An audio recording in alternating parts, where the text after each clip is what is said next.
اعوذ باللہ من الشیطان الرجیم،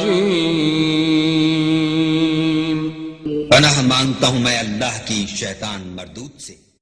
لیکن ویسے بھی مانگ سکتا ہے ایک بندہ، لیکن وہ گھڑی کب آتی ہے ہم نہیں جانتے۔ تو جو لوگ پریشان ہیں، در در گھوم رہے ہیں، مہینوں اور سالوں اپنی زندگیاں برباد کر رہے، راتوں میں جاگو نا اور منواؤ اپنے رب کو، کر لو اپنی دعائیں، کرا لو اپنی دعائیں قبول۔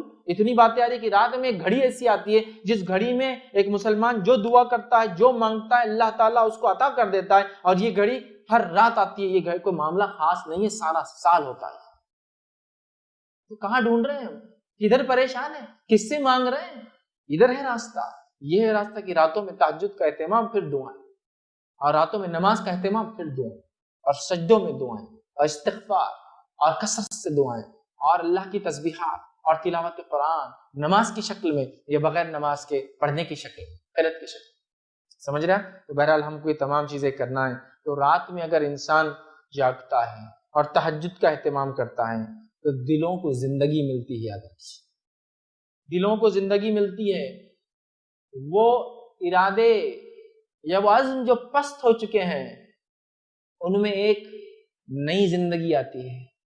آپ نے سب کچھ کر لیا دنیاوی اعتبار سے، آپ تھک گئے ہیں، اب رات میں اٹھ کے عبادت کریے، اپنے رب کو راضی کیجیے۔ دیکھیے وہ جو عزم تھے اللہ پورے کر دیتا ہے، وہ جو ارادے تھے اللہ پورے کر دیتا ہے۔ آپ دنیاوی اعتبار سے تھک چکے ہیں، اب اس میں ایک نئی جان اللہ تعالیٰ ڈال۔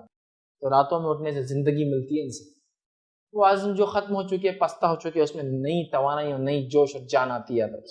اسی طرح ہم دیکھتے ہیں اللہ تعالیٰ کا قرب حاصل ہوتا ہے، ٹھیک۔ اسی طرح ہم دیکھتے ہیں گناہوں سے رات میں اٹھنا انسان کو روکتا ہے، معلوم۔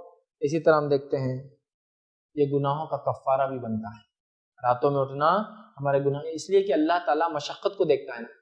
اب آپ کہیں گے کیا میں تہجد بغیر رات میں سوئے کے پڑھ سکتا ہوں؟ ہاں پڑھ سکتے ہیں، مسئلہ نہیں، لیکن سو کر اٹھ کے آخری حصے میں اٹھ کر پڑھنا چونکہ اس میں بڑی مشقت ہے، اس کا اجر زیادہ ہے۔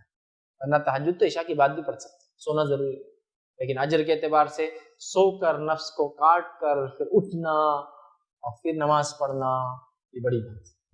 سمجھ رہے آپ؟ تو اس کا اجر زیادہ ہے۔